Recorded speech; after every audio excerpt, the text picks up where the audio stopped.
anytime a share price goes up as much and as quickly as Nvidia's has, it's tempting to believe that we're looking at a bubble. But the chart we're looking at here tells a different story. What we're looking at is Nvidia's share price relative to its earnings growth.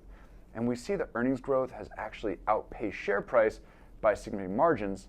This tells us that on a relative basis, Nvidia's shares, despite their climb, are actually relatively cheaper today than they were a couple years ago.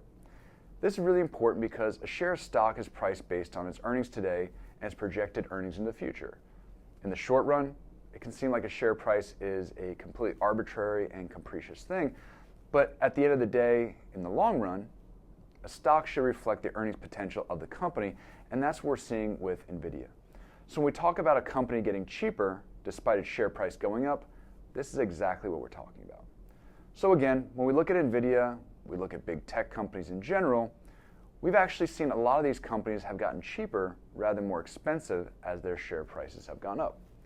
Now, for the big disclaimer, this is not to say Nvidia or any other company is the best stock in the world at this moment in time. This is not to say that Nvidia's price can't come screaming down in the event that the market comes down, earnings crumble, or the company is just generally mismanaged. This is simply to say that just because a share price has gone up does not mean the stock has become relatively less attractive if earnings have outpaced the growth. Anyway, if you have a question about this or anything else, just let us know.